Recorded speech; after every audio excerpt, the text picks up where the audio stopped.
Hi all, it's Katie with Abroad, and today I will be talking to you about different types of schools and their pros and cons, and then I will also do the mock interview. Ooh, or should I do? So at Hagwons or private schools, the hours are more reasonable. You have less teaching hours than you do at public schools, and you can apply for this position any time of the year. You also have freedom with your lesson plans, more freedom than you would at public schools, and there would be other foreign teachers at the school with you. But some schools can be sketchy. It's a 50-50 shot. You really have to do your research with Hagwons. You may have split shifts, which can be very difficult because they will ask you to work really early in the morning. Then you will have a big gap during the day to do nothing, which sounds wonderful, but then you would probably work until 10 or 11 p.m. and then wake up early in the morning. Like I'm talking 4 or 5 a.m. Yeah. And then you only have 2 weeks of paid vacation per year. Now, public schools are different. They are more reputable. You have longer vacations, like 3 to 4 weeks per year.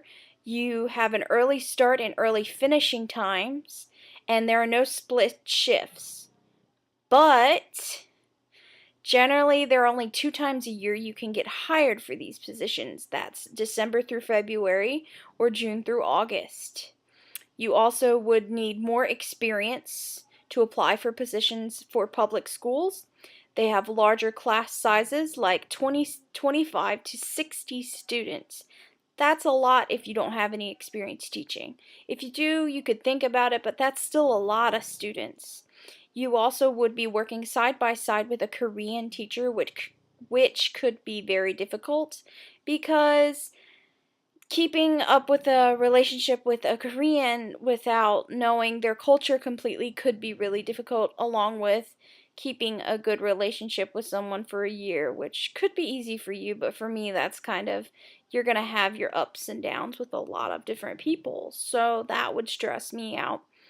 And then most likely you would be the only foreign teacher at that school.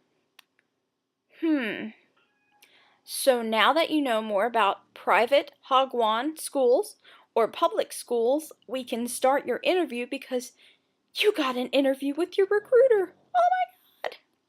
Now first, you need to make sure you know what is most important to you. If your recruiter asks, is there anything you need that is specific?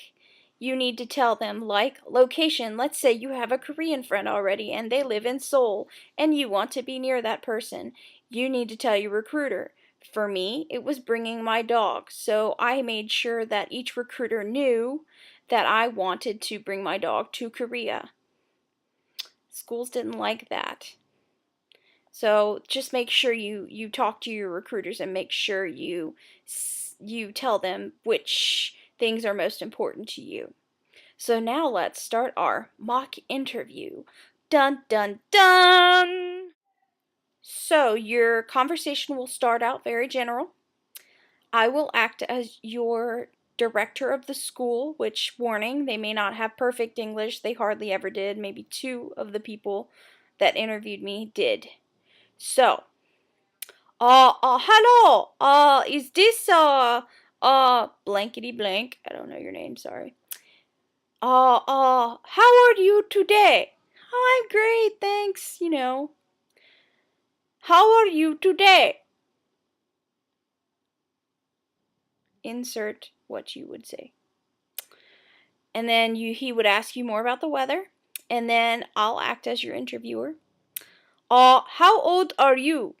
You could say your American age, but you could also impress them by saying your Korean age, which is 1 year older because of the lunar calendar. You can look that up. It's kind of technical, but I like it, even though it makes me a year older. And then they would ask, what are your hobbies?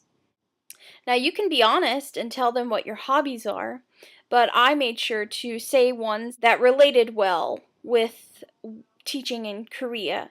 Like I said, writing, reading, and singing. So they were like, "Oh, she really likes academic things. So let's that's really nice." Why do you want to come to Korea? Well, you can say different things. I said it's because I've been to Korea 2 times already. And then I would suggest if you haven't been to Korea before, say you'd be really willing to go because you can learn more about the culture and everything like that. So that's a bonus. Do you think you would be a good teacher and why? Now this is impressive because you can tell them anything. I myself told them I think I would be a great teacher because I am enthusiastic and I am very good with working with people and children and I enjoy it. And they really like that. But you can say more about you because of course I'm different than you or anybody else. Now, one of the most important questions they will ask you is, if you have a disruptive student, how would you deal with him or her? This is huge to answer right because in Korea it's not like you can say, I'm going to yell at the kid and hit them, and you can't. Yeah, even here you're not allowed to do that.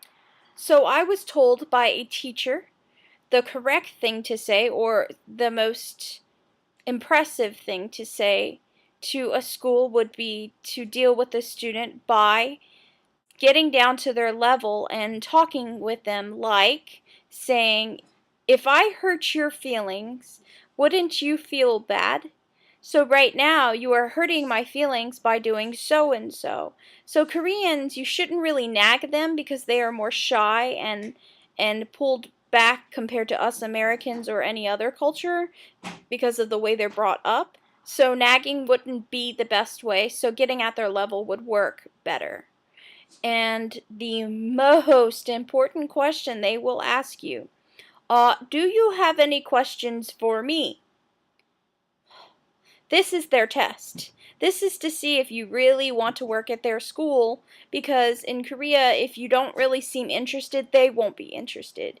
So, you should ask questions. Ask as many as you want, or, okay, don't bombard them with questions, but you should ask something. Something. It doesn't matter.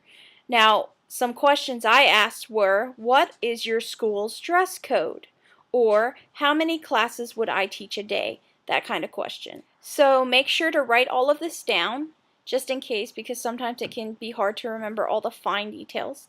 And if you have any other questions regarding to the interview or public or private schools, feel free to email me or talk to me on Tumblr or whatever else you're using to talk with me with. So thanks for watching this segment. I hope it was as informational as it was fun to make. And my next segment will be about different things like what to pack, what the flight will be like, and what to expect when you get to Korea. I hope you are still interested in working in Korea because I think it's a great opportunity, and thanks for watching my videos. Stay tuned for next episode.